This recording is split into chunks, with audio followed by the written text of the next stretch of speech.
Bonjour, je vous propose dans cette vidéo de discuter d'un thème important qui est la gestion de conflits. Alors le conflit tout d'abord, qu'est-ce que c'est et puis surtout comment est-ce qu'on arrive à en construire une certaine compréhension ou à l'intégrer en tout cas dans notre vie dès le plus jeune âge. Le conflit c'est quelque chose que l'on apprend notamment, que l'on comprend, que l'on vit aussi, mais qui est issu de notre éducation. Prenez par exemple les dessins animés que vous regardiez dans votre enfance et rappelez-vous finalement à quel point le conflit était présent en permanence, ne fût-ce que dans certains dessins animés bien connus où à chaque fois ou systématiquement vous retrouviez des méchants, vous retrouviez des ennemis.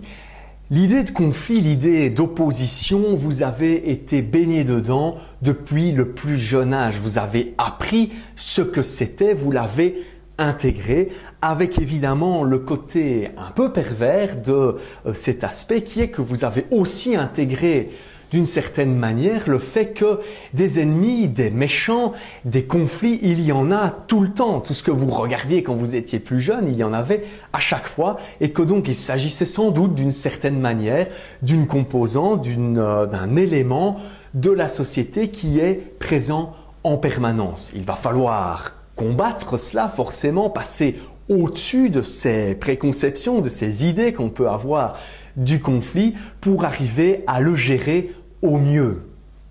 Évidemment, vous avez intégré à ce moment-là, avec la notion de conflit, aussi la notion de danger, la notion de méfiance. On va en reparler juste après parce que ce sont des éléments qui entrent en compte systématiquement dans les situations conflictuelles.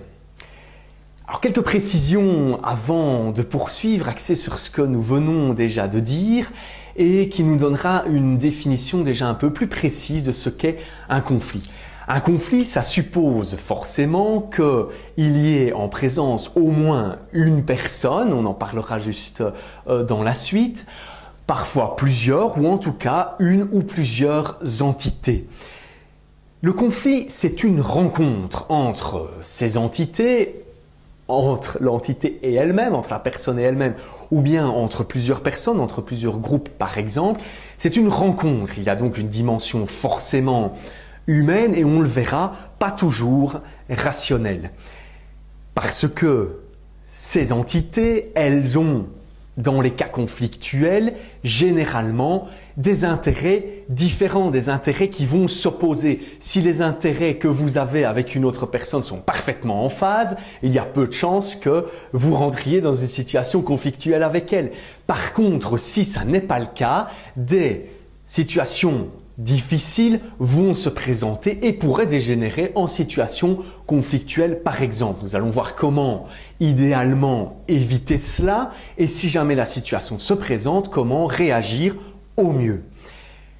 Le conflit, c'est avant tout, et c'est bon de le comprendre, une situation de crise, une situation problématique, une situation d'opposition. Elle doit être, comme toute situation de crise, exceptionnelle. Mettez-vous dans un modèle où le conflit est l'exception et on va essayer de travailler dessus, de l'intégrer et de le gérer au mieux pour diminuer tant que possible ces situations de crise. Elles viennent généralement d'un aspect assez facile à comprendre, ces situations de crise. C'est lié à ces aspects d'intérêt personnel ou d'intérêt individuel en tout cas, et qui vont parfois à l'encontre ou qui ne s'intègrent pas parfaitement avec un esprit du sens commun. C'est parfois même un refus du sens commun ou un refus de trouver des compromis, des solutions de la part d'une entité ou d'une personne qui vont générer cette situation de crise ou conflictuelle. Gardez ça en tête en vous disant simplement que ce sens commun, en essayant chacun de s'en rapprocher le plus possible, on devrait pouvoir trouver une solution. On va en parler. Et ces solutions, justement, est-ce qu'elles sont si faciles à trouver? Et si elles le sont, vous avez déjà finalement un peu la réponse. ou bien si elles ne le sont pas, plutôt, comment peut-on trouver des alternatives? Forcément, les solutions sont difficiles à trouver vu qu'il y a autant de conflits qui nous entourent. Maintenant, une approche adaptée va vous permettre d'être beaucoup plus efficace dans votre gestion des conflits. Et je voudrais reprendre pour ça une anecdote que j'ai trouvée très intéressante, qui était le témoignage d'un entrepreneur qui expliquait comment il gérait les conflits ou les situations parfois plus tendues avec certains de ses clients, et notamment comment il gérait les clients qui avaient des comportements ou des retours négatifs sur Internet, que ce soit sur son site Internet ou sur des plateformes d'évaluation de son entreprise et de ses services. Comme il l'explique, certains de ses clients parfois étaient relativement violents, voire insultants sur Internet, et c'est le cas de beaucoup d'entreprises qui se sont retrouvées face à ces situations. C'est peut-être aussi votre cas en tant qu'individu où vous vous êtes retrouvé face à des propos clairement conflictuels par rapport à vous sur Internet. L'idée de cet entrepreneur, plutôt que de se dire qu'il allait réagir, qu'il allait réagir négativement ou violemment par rapport à ces commentaires, il a simplement décidé systématiquement de proposer à ces personnes de discuter et de les appeler pour essayer de comprendre quels étaient leurs avis et pourquoi est-ce qu'elles mentionnaient de tels propos sur l'entreprise ou sur la personne. C'est ce que cet entrepreneur a fait. À sa surprise, certains clients ont accepté d'avoir une conversation, ne fût-ce que de discussion par exemple en ligne ou d'appels téléphoniques, afin simplement de pouvoir comprendre leur réaction. L'idée ici est vraiment d'utiliser le conflit ou d'utiliser le propos violent de la personne pour en tirer d'une certaine manière profit et pour vous permettre d'améliorer votre proposition et d'améliorer la satisfaction de vos clients. C'est une réaction évidemment très intelligente de la part de cet entrepreneur qui constitue vraiment un exemple. Il a décidé en fait de se protéger aussi, de se prémunir contre ce que Don Miguel Ruiz, dans son livre qui s'appelle Les 4 accords Toltec et dont je vais parler un petit peu après, ce qu'il appelle du poison émotionnel, finalement une injection de poison émotionnel qui va avoir un impact négatif sur votre personne et sur votre manière de voir les choses. L'idée de ne pas entrer dans cette dynamique va vous permettre déjà de gérer ce conflit de manière beaucoup plus positive. Ça permet en fait, finalement, c'est l'approche de cet entrepreneur, c'est l'approche de l'auteur dans ce livre, il en existe beaucoup d'autres qui proposent le même genre d'approche, c'est de voir l'autre avant tout comme une opportunité. Voyez l'autre comme une chance, quelle que soit la situation et quel que soit son comportement par rapport à vous. Dites-vous surtout que rester dans une relation positive est toujours bénéfique. Le contraire est toujours forcément dangereux, même si vous n'en avez pas l'impression. Restez donc dans cette approche tout à fait constructive. Alors, je vous propose un premier moment de pause pour réfléchir à ce dont nous venons de discuter et je vous invite à repenser à un moment de conflit important qui a eu lieu durant votre vie. Quel que soit ce conflit, je vous laisse y réfléchir. Il y en a, je présume, d'office un qui vous vient en tête plus facilement. Maintenant, posons-nous la question, quelles étaient les causes de ce conflit? Comment est-ce que cela a commencé? Est-ce que vous en étiez l'initiateur? Est-ce que c'était une autre personne? Comment ce conflit a-t-il débuté? Qu'est-ce qui a permis qu'il naisse? Et puis aussi, posez-vous la question, comment est-ce que ça s'est terminé? Comment est-ce que vous l'avez géré? Et quelle a été la finalité de ce conflit? Et puis demandez-vous finalement, mais qu'est-ce que ça vous a apporté? Qu'est-ce que vous en retirez de ce conflit? Et vous verrez tout de suite si vous étiez dans le modèle de l'entrepreneur dont je viens de parler ou si vous étiez dans un modèle peut-être différent. Si c'était le cas, pas de souci, on va voir tout de suite comment vous pourriez mettre en place une série de démarches qui vous permettront de gérer mieux ces situations conflictuelles. Commençons par planter le décor finalement de la gestion de conflits. Dites-vous que cela vienne de vous ou que cela vienne de l'autre. Le conflit vient aussi d'une appréhension par rapport à l'autre. On vient de dire que l'autre peut être une opportunité, une chance. Généralement, des conflits naissent du fait qu'on sente l'autre surtout comme une menace et qu'on le voit de manière négative parce que simplement peut-être nous-mêmes, nous ne sommes pas à l'aise, nous ne sommes pas confortables par rapport à la situation. Nous nous sentons peut-être en permanence dans un sentiment de peur ou de menace par rapport à cette personne, par rapport à cette entité, à cette institution, par rapport à laquelle nous discutons ou avec laquelle nous travaillons. Réfléchissez à cela et essayez surtout, si vous êtes dans ce modèle-là ou si vous connaissez quelqu'un qui est dans ce modèle-là, de l'aider ou de vous aider à passer au-delà de ces peurs, au-delà de ces tensions et finalement vous remettre plus systématiquement dans votre zone de confort en lui permettant de grandir avec vous et de se développer avec vous dans une démarche de confiance avec l'autre, dans une démarche de respect aussi, c'est important. Et ce sont sans doute deux mots qui permettraient rien qu'à eux deux de résoudre déjà beaucoup de conflits finalement si on gardait uniquement la notion du respect. Un exemple simple sur le respect, si vous vous retrouvez dans une situation conflictuelle que vous n'avez pas forcément demandé, que vous n'avez pas forcément généré vous-même, ou l'autre en face de vous, ou les autres en face de vous font preuve d'irrespect à votre égard, soyez finalement intelligent et maintenez votre ligne en restant respectueux et dans une relation positive ou dans une manière positive d'aborder les choses. Ne tombez pas dans le piège de rentrer dans le conflit qui vous serait proposé.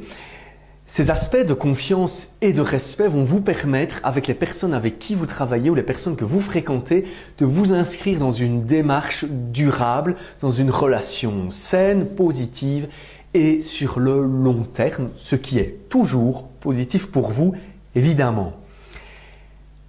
Afin de donner un peu plus de couleur à notre décor et de nous permettre de voir un peu plus finement ce qu'est le conflit, je vous propose une petite analyse d'un petit livre de Carlo Cipolla qui s'appelle « Les lois fondamentales de la stupidité humaine » et qui, je trouve, s'intègre parfaitement dans cette question de la gestion de conflit.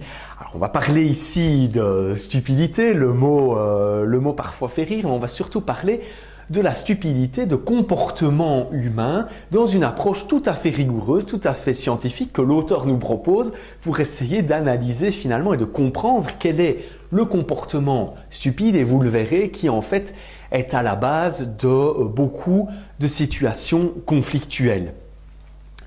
Pour illustrer un comportement qu'on pourrait juger de stupide, et on va le voir juste après, un petit exemple d'une expérience qui a été faite, qui est une expérience de don. Et vous allez le voir, réfléchissez un peu à la réaction que vous auriez eue dans cette situation et nous l'analyserons juste après. Vous vous retrouvez face à une personne qui vous donne de l'argent. Mettons, cette personne vous donne 100 €. À côté de vous, il y a une autre personne qui voit qu'on vous donne de l'argent. Les règles sont très claires. Voilà 100 €. Vous devez les partager avec la personne qui est à côté de vous, mais vous décidez le montant que vous lui donnez. Si cette personne accepte le montant, alors le partage est validé et vous gardez chacun l'argent. Si cette personne refuse le montant, alors aucun de vous deux n'aura l'argent. La conclusion de cette expérience, c'est que la majorité des personnes acceptent le partage à 50-50. Vous prenez chacun 50 €, c'est juste, tout le monde est content.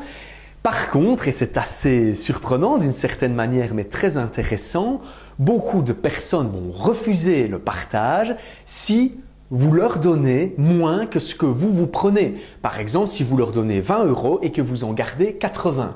Sachant, cette personne, qu'elle a le pouvoir en refusant de ramener les compteurs à zéro pour les deux, c'est en fait souvent l'option que les gens vont choisir. Ça paraît un peu absurde, ça paraît un peu stupide étant donné que finalement tout le monde est perdant dans l'histoire, mais vous allez voir que dans les situations conflictuelles, c'est souvent le cas. Et tout cela est lié à la notion simplement de bénéfices et de pertes. Et la question que l'on peut se poser systématiquement en cas de conflit, c'est quels sont, par rapport à cette situation, les bénéfices que je peux en retirer ou les bénéfices qu'un individu A peut en retirer et les bénéfices aussi forcément d'un individu B. Les bénéfices, c'est une chose, mais aussi les pertes sont à prendre en compte dans le cas de situations conflictuelles. Quelles sont les pertes que chacun des individus va connaître par rapport à la situation et à la gestion de cette situation? C'est ce que l'auteur de ce petit livre nous propose d'analyser de manière tout à fait graphique, en fait, avec simplement 2 axes, comme vous le voyez là, qui reprennent sur l'un des axes votre situation, vous, comment vous allez vous sortir de ce conflit ou de cette situation conflictuelle, avec simplement un 0 au milieu et à gauche un impact négatif, donc une perte pour vous, et à droite un impact positif, donc un bénéfice pour vous. Dans le cas d'une situation au moins bipartite avec un autre individu ou de conflit par exemple entre 2 entités, on peut dresser un deuxième axe, l'axe vertical qui reprend finalement les bénéfices et les pertes de l'autre sur le même modèle. Quand vous êtes au-dessus du 0, c'est un bénéfice pour l'autre, quand vous êtes en dessous, c'est une perte. Regardons un peu les 4 parties de ce graphique et comment nous pouvons les comprendre. Cela vous permettra de mettre en lumière et de beaucoup mieux comprendre les situations conflictuelles dans lesquelles vous pourriez vous retrouver. Commençons par le premier cadran qui est celui en bas à gauche, où ni vous ni l'autre ne sortez bénéficiaires de la situation conflictuelle. Vous connaissez tous les deux des pertes. Il s'agit, et vous le comprenez bien, d'une situation qui correspond à celle que j'ai évoquée juste précédemment avec le don d'argent, qui est une situation clairement stupide. C'est ce que l'auteur appelle la stupidité. Vous vous comportez ou quelqu'un se comporte de manière à engendrer un impact négatif pour l'autre, mais aussi pour lui. Tout le monde est perdant dans l'histoire. On ne comprend pas finalement très bien pourquoi ce comportement a pu avoir lieu.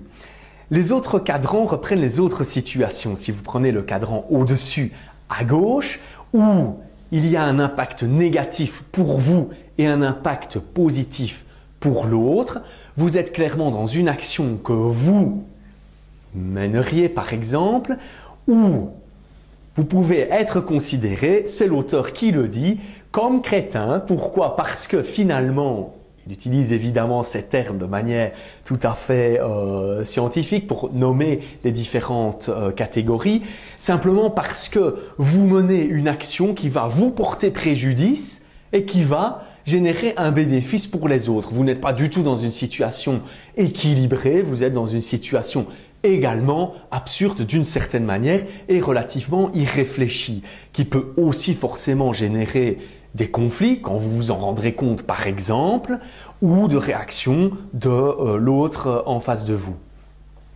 La troisième partie de ce graphique, en bas à droite, vous montre que face à la situation, vous tirez un bénéfice, mais l'autre, c'est le contraire, va tirer maintenant une perte, un désavantage pour l'autre, un avantage pour vous. Vous êtes clairement dans le comportement dit du bandit, c'est-à-dire que vous tirez des bénéfices au désavantage des autres, clairement l'exemple d'un cambrioleur par exemple, ou d'un cambriolage qui est une situation en soi aussi conflictuelle. Terminons maintenant par la dernière partie de ce graphique qui est sans doute la plus importante ou en tout cas la plus noble ou celle dans laquelle on voudrait se trouver dans la majorité des cas, qui sont celles des situations qui peuvent être des situations conflictuelles aussi, mais qui vont être réglées, qui vont être gérées en générant des bénéfices pour vous et des bénéfices pour l'autre. C'est une situation gagnant-gagnant. Vous pouvez gérer des conflits de cette manière-là. On va en parler juste après. Vous êtes alors considéré comme l'individu intelligent. C'est ce que l'auteur propose. Repensez aux différents exemples que nous venons d'évoquer. Clairement, cet entrepreneur était dans un comportement intelligent. Il garantissait que la situation conflictuelle était gérée en générant à la fois un bénéfice pour lui, vu qu'il a pu comprendre son client insatisfait et qu'il va pouvoir intégrer comme ça des éléments importants d'amélioration de son produit, de son service ou de sa technologie par exemple. Et aussi forcément, c'est positif pour le client parce qu'il s'est senti écouté, il s'est senti valorisé par l'entreprise qui considère son avis comme quelque chose d'important. On est dans une situation de gestion de conflit de manière tout à fait intelligente. Pour terminer sur cette question, soyez conscient que la gestion des comportements qui soient négatifs pour vous et d'autant plus encore quand ils le sont pour les autres, des situations que l'auteur appelle de crétins et de stupides, sont des situations, et on l'a dit, absurdes et complètement irrationnelles. Elles ne font pas appel à de la rationalité, ce qui rend forcément, quand vous êtes confronté à ce genre de situation, la compréhension des choses beaucoup plus difficile et une réaction aussi beaucoup plus compliquée. C'est pourquoi la réaction, le fait de réagir à cette situation n'est pas toujours la meilleure solution parce que quoi que vous fassiez, même si cela vous semble être la meilleure option, vu que la rationalité n'est pas du tout de mise dans cette situation, vous allez peut-être envenimer les choses, qui sait, sans en avoir l'intention. Gardez bien ça en tête, l'aspect de rationalité est important et il est aussi important d'y ramener vos interlocuteurs si vous devez gérer un conflit. C'est un peu l'idée du sens commun qu'on mentionnait tout à l'heure. Soyez rationnel, invitez les autres à l'être et gérez les choses de manière réfléchie. Faisons une petite pause sur base de tout cela pour vous laisser le temps d'y réfléchir et de réfléchir aussi aux questions suivantes. Et je vous demanderai simplement dans quelle partie de ce graphique, du graphique qu'on a étudié précédemment, vous situez-vous le plus souvent? Il n'y a pas de bonne, il n'y a pas de mauvaise réponse. L'important, c'est de s'en rendre compte pour pouvoir évoluer dans le futur.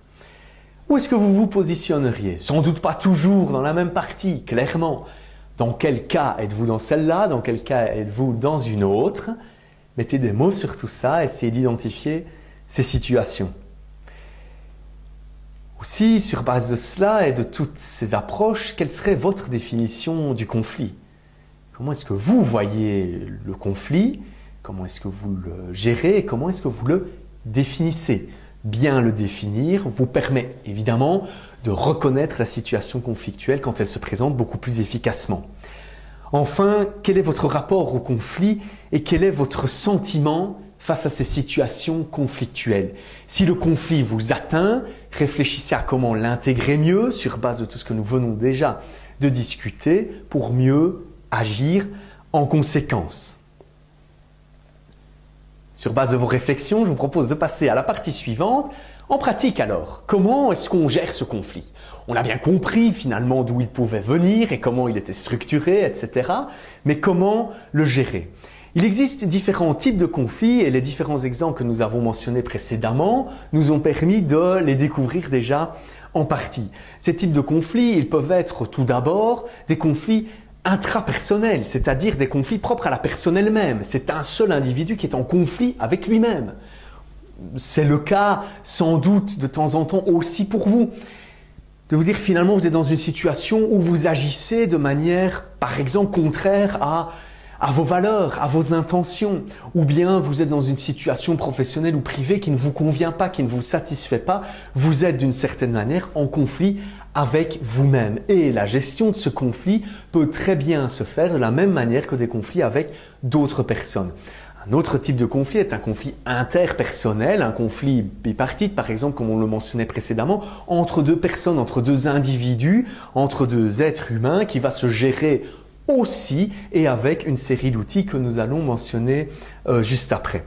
Il existe alors une série d'autres types de conflits qui peuvent être des conflits de génération tout simplement. On parle beaucoup des générations X, Y et Z maintenant. Imaginez simplement dans une entreprise ou dans une association par exemple que des individus de la génération X ou par exemple plus âgés côtoient des personnes de cette génération Z, la génération du zapping et qui changent beaucoup de job, etc.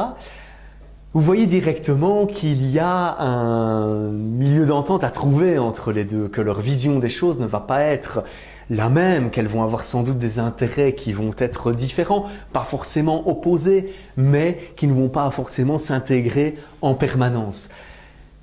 Ces situations peuvent générer aussi des conflits intergénérationnels. Vous pouvez après avoir aussi une série de conflits entre des groupes, par exemple, quels que soient ces groupes ou quelles que soient ces entités, au sein d'une entreprise, mettons, où vous pouvez avoir des conflits entre différents départements, des conflits entre différentes personnes, différentes sous-entités de l'entreprise, par exemple liées aux activités syndicales qui peuvent générer des tensions entre la direction et certains employés. Par exemple, vous pouvez ensuite avoir des conflits entre entreprises qui sont basés souvent sur de la concurrence, sur des notions de concurrence ou simplement d'abus d'une certaine entreprise par rapport à vous ou par rapport à d'autres. Viennent alors les questions de droit des entreprises par rapport aux services qu'elles vont développer ou aux produits qu'elles vont développer. Ces différents types de conflits vont tous générer des situations problématiques, des situations d'opposition et de crise qu'on va devoir gérer au mieux. Comment le faire? Un premier outil que je vous propose, c'est fonctionner de manière active et par écoute active, c'est comme ça qu'on l'appelle. Reprenons le cas d'un élément conflictuel ou d'un conflit, par exemple avec un collègue au travail, avec un membre de votre famille, un ami ou avec un camarade à l'école. Prenons ce genre d'exemple et imaginez que l'autre apporte une situation conflictuelle. Vous n'avez sans doute rien à vous reprocher, vous n'avez pas créé ce conflit, c'est l'autre qui vous l'amène, c'est l'autre en quelque sorte qui vous le propose. Le conflit ne vous est jamais imposé et votre réaction ou la manière d'agir par rapport à ce conflit, c'est à vous de la construire et c'est à vous de la décider. Vous avez là deux choix possibles finalement. Soit vous acceptez de rentrer dans le conflit, vous réagissez par rapport à la situation, vous vous impliquez dans ce conflit et vous souvent surenchérissez, ce qui, vous le comprenez bien, ne va pas aider à la gestion du conflit. Vous acceptez en fait de la sorte une responsabilité dans le conflit que vous n'aviez absolument pas précédemment vu que vous n'avez pas apporté l'élément conflictuel. Vous acceptez cette responsabilité et elle devient partagée entre vous et l'autre. Vous pouvez évidemment refuser de prendre cette responsabilité et refuser d'entrer dans le conflit, de ne pas simplement l'accepter. On n'a peut-être pas toujours l'habitude de fonctionner comme ça, mais mettez-vous dans cet état d'esprit et vous verrez que vous avez systématiquement le choix d'accepter ou non le conflit. Ne pas accepter le conflit, c'est se mettre dans une démarche de détachement par rapport à cette situation conflictuelle en étant tout d'abord persuadé que réagir ou que entrer dans le conflit n'est pas la seule option que vous avez. Il y en a beaucoup d'autres et vous pouvez agir comme ça par détachement.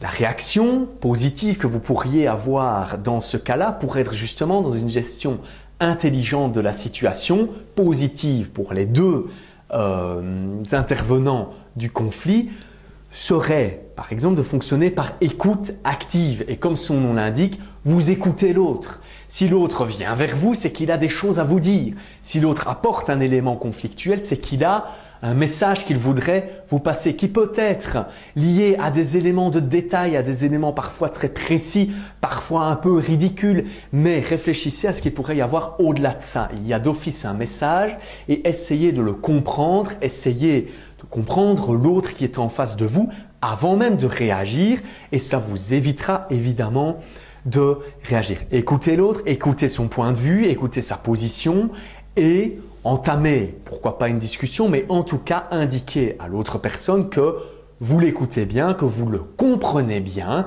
et que vous intégrez son point de vue. Si c'est un reproche, par exemple, que l'autre personne pourrait vous faire, mentionnez que vous avez clairement entendu son point de vue et que vous l'intégrerez dans votre comportement dans le futur, par exemple. Essayez de repenser à ce genre de situation qui vous est d'office arrivé une fois ou l'autre dans votre vie. Un collègue peut-être un peu irrité arrive et vous agresse entre guillemets parce que vous n'avez pas rangé telle chose ou parce que vous n'avez pas respecté telle procédure par exemple.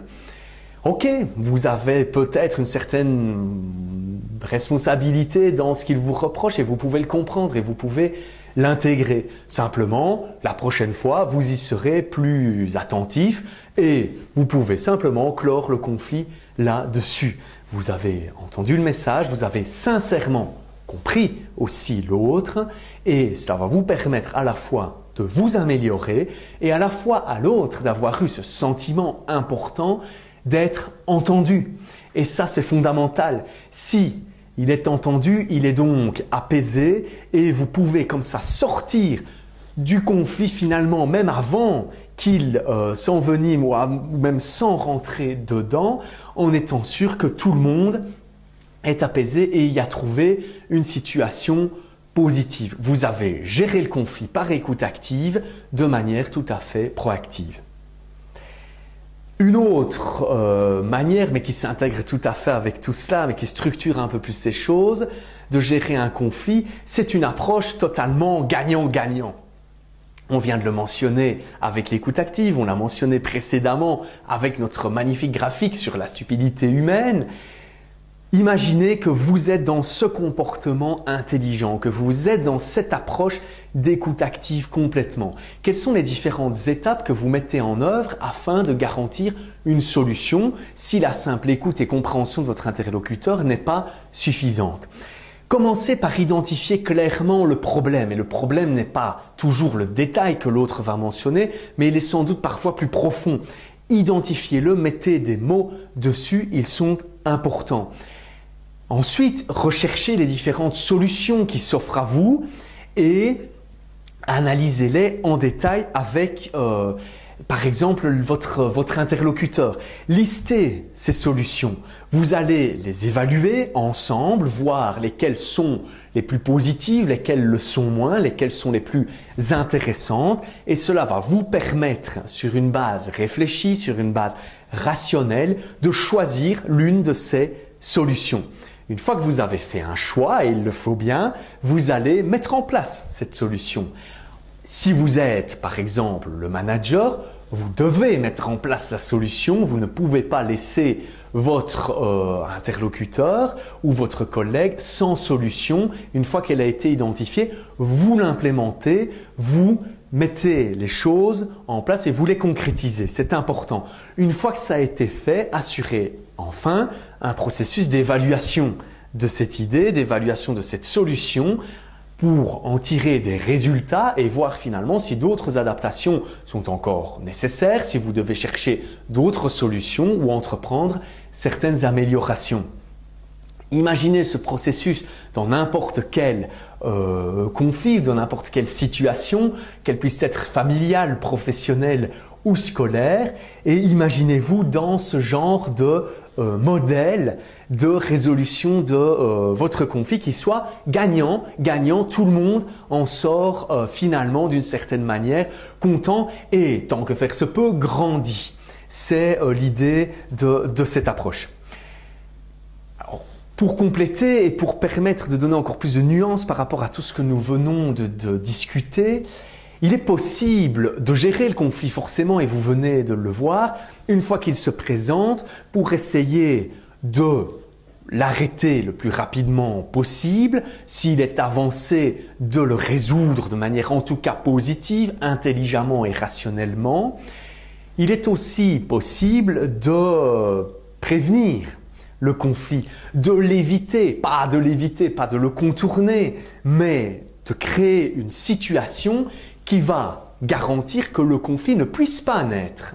Et là, c'est sans doute déjà quelque chose de plus intéressant, mais c'est quelque chose que vous devez mettre en place en amont, évidemment. Alors pour ça, je voudrais vous parler d'un autre ouvrage qui s'appelle Les 4 accords Toltec de Don Miguel Ruiz et qui explique finalement, c'est un ouvrage de développement personnel finalement comme il en existe beaucoup d'autres. Il est intéressant parce qu'il analyse le fonctionnement de la société et de la culture toltèque. Alors pour replacer un peu l'histoire, les Toltecs sont les prédécesseurs des Aztèques que l'on connaît mieux, qui sont donc des civilisations, des cultures mésoaméricaines d'Amérique centrale, qui vivaient dans la région du Mexique actuelle. Pour l'histoire, les Toltecs ou la culture toltèque était principalement développée entre l'an 900 et l'an 1200 de notre ère. On suivit les Toltecs, les Aztèques comme je viens de le dire, et vous connaissez très bien l'histoire et le sort des Aztèques qui s'est assez brutalement arrêté au début des années 1500, vers 1520, avec l'arrivée des conquistadors espagnols et de Cortés qui ont simplement mis fin quasiment à la culture aztèque. Voilà. L'avantage que nous avons aujourd'hui, c'est que nous pouvons profiter des valeurs de ces sociétés qui sont restées dans la culture des Mexicains et que l'auteur nous transmet ici. Quels sont ces 4 accords toltèques qui finalement étaient le fondement un peu de l'organisation de la société toltèque et que je vous propose de tester et d'intégrer dans votre fonctionnement et dans le fonctionnement des autres qui vous entourent. Vous les avez sous les yeux. C'est une série de 4 phrases qui sont longues de sens. Vous pourrez lire le livre si vous voulez aller plus dans les détails, mais qui disent simplement ceci. Premièrement, toujours dans ta vie, essaie que ta parole soit impeccable. C'est-à-dire, en gros, mettez de côté les jugements, les préjugés, les ragots, etc.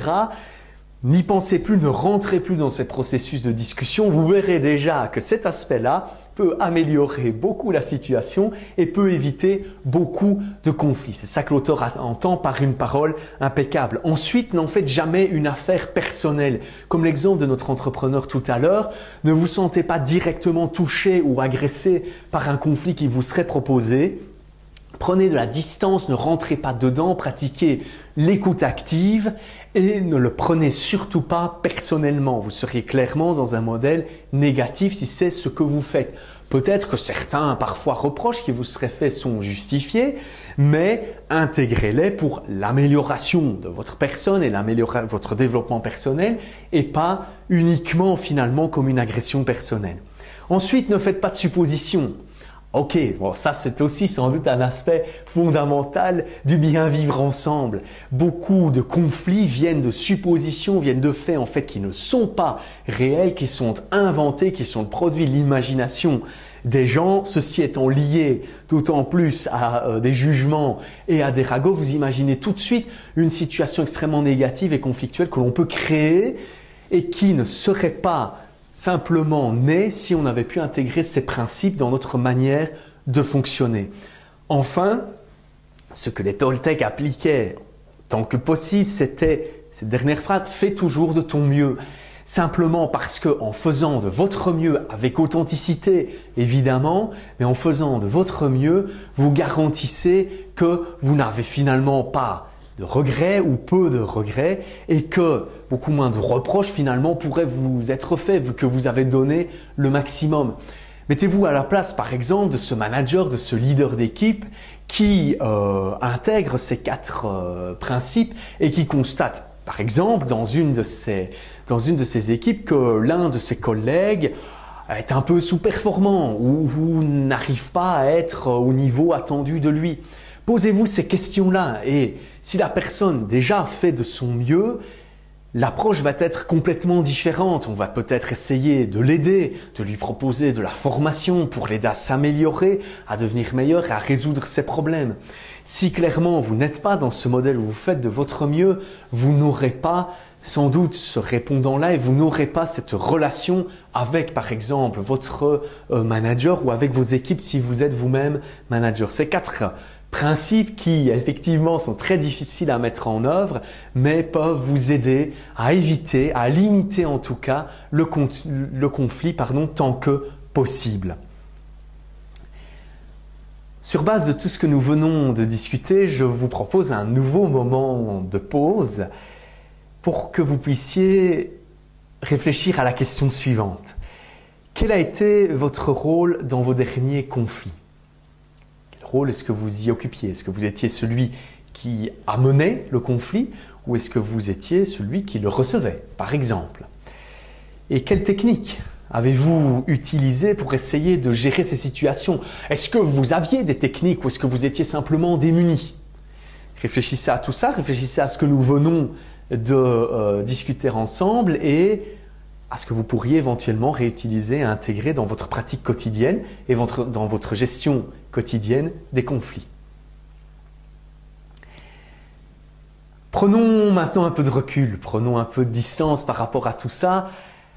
J'ai une petite histoire à vous raconter, encore une. Un petit retour vers l'Antiquité, j'aime ça, et pour parler d'un conflit, un conflit important de la mythologie grecque. Vous connaissez les protagonistes de ce conflit qui a été géré d'une manière intéressante, disons, tout à fait imaginaire évidemment, mais riche d'enseignements. Il s'agit de l'histoire d'Œdipe et du Sphinx de Thèbes. Le Sphinx que vous connaissez peut-être, qui est celui en Égypte, mais il y a aussi dans la mythologie grecque un Sphinx, un être mi-félin, mi-femme, qui terrorisait la ville en posant une question, une énigme à toutes les personnes simplement qui se présentaient à l'entrée de la ville. Vous connaissez peut-être cette énigme, elle est la suivante. J'ai 4 pattes au matin, 2 à midi et 1 au soir. Qui suis-je? Voilà l'énigme que la Sphinx proposait aux passants. S'ils pouvaient la résoudre, ils avaient la vie sauve. S'ils ne le pouvaient pas, elle les dévorait. Vous me direz, c'est assez radical comme résolution du conflit. On introduit là la dimension aussi de violence qui change très fort les choses. Mais le conflit est intéressant parce que vous voyez la pression, vous sentez toute la pression qui a pu s'exercer sur ces personnes. En fait, dans l'histoire, le Sphinx a dévoré de très nombreuses personnes jusqu'à l'arrivée un jour d'Œdipe à l'entrée de la ville. Il va près du Sphinx et elle lui pose la question, elle lui soumet l'énigme. Il aurait pu réagir aussi de manière violente, il aurait pu entrer dans le conflit. Ici, ce qu'il a choisi, c'est d'en assurer une gestion en bonne intelligence et c'est ce que l'histoire nous raconte, il a trouvé la réponse à l'énigme qui est en fait, je suis simplement l'homme qui, au matin de sa vie, quand il est enfant, marche à 4 pattes, au midi de sa vie, marche à 2 pattes, il est adulte, et à la fin de sa vie, au soir de sa vie, utilise une canne et donc on peut considérer qu'il a 3 pattes. C'était dans le lien avec l'énigme du Sphinx. Ce qui est intéressant ici, c'est que Édipe a trouvé l'énigme, le Sphinx a disparu, a arrêté de terroriser la ville. L'intérêt ici, c'est de se rendre compte à quel point on est dans une gestion du conflit intelligente. Et l'histoire nous le dit, et vous avez énormément d'exemples comme ça dans l'histoire, qui montrent que la gestion rationnelle, la gestion réfléchie d'un conflit est toujours positive et est toujours une opportunité qu'il faut pouvoir saisir.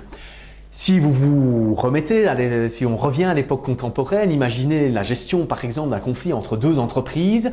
Vous avez tout intérêt, si vous êtes une de ces entreprises, à gérer la situation de manière positive, dans une approche gagnant-gagnant, pour simplement pouvoir garantir, par exemple dans le futur, que cette entreprise avec laquelle vous avez été en conflit devienne un partenaire. Si vous êtes dans ce modèle-là, si vous garantissez une bonne gestion de ce conflit, il y a de fortes chances que le partenaire en face de vous développe une confiance en vous, qu'il voit que vous êtes quelqu'un de rationnel, de réfléchi, qui pense avant tout à une gestion positive de la situation et vous deviendrez peut-être partenaire dans le futur. C'est le cas de nombreuses entreprises. Pour en revenir à notre situation avec Édipe, vous connaissez d'autres conflits, alors là plutôt intrapersonnelles, qui sont liées à la vie de ce personnage et qui est toute l'utilisation que Freud en a fait dans la psychanalyse et la fameuse relation des enfants avec leurs parents. Vous êtes aussi dans une histoire de conflit intrapersonnel qui vient en fait de l'histoire de ce personnage mythologique. Sur cette base, je voudrais vous inviter à réfléchir à d'autres questions qui sont basées justement sur l'histoire et justement sur des faits que vous avez peut-être retenus ou des faits d'histoire ou de mythologie ou légendaires qui vous ont particulièrement marqué et des conflits liés à ces situations. Observez ces conflits autour de vous ou dans l'histoire finalement, ainsi que leurs causes, leurs conséquences et, c'est important, leur résolution. Analysez tout cela, analysez ces éléments historiques, légendaires ou concrets et réels, et surtout essayez d'en tirer des enseignements. Essayez de comprendre ce qui s'est passé, encore une fois, et d'identifier des pistes d'amélioration. Sur base de tout ce que nous venons de discuter ensemble, vous avez de quoi nuancer beaucoup plus ces choses et les aborder sans doute de manière beaucoup plus sereine. Finalement, et pour conclure, la gestion de conflits, vous l'avez vu, c'est un problème vaste, c'est un problème difficile, c'est un problème de nature humaine et de relations humaines. Il n'y a donc pas de formule magique pour résoudre un conflit, ça n'est pas mathématique. Et vous devez donc mettre en place toute une série d'outils relationnels aussi et de gestion des relations pour garantir une situation positive à la fin, autant pour vous que pour l'autre. Le conflit, c'est cette situation d'opposition d'intérêts, c'est cette situation de crise entre une ou plusieurs entités et qui va générer simplement une situation conflictuelle que vous allez être amené à gérer soit en entrant dans le conflit et en y réagissant, et c'est rarement la bonne solution, soit en essayant d'aborder le conflit différemment, de manière plus positive. Je vous laisse avec cette dernière question. Si vous deviez aujourd'hui gérer un conflit, que feriez-vous sur base de ce que nous venons de discuter ensemble et de votre approche des choses, de votre profil, etc. Comment comptez-vous gérer les prochains conflits auxquels vous allez être confrontés et comment comptez-vous limiter tant que possible les conflits qui pourraient apparaître? Je vous laisse avec cette question. Je suis sûr que vous pourrez maintenant gérer beaucoup mieux les conflits dans lesquels vous pourrez éventuellement être impliqué. Au revoir.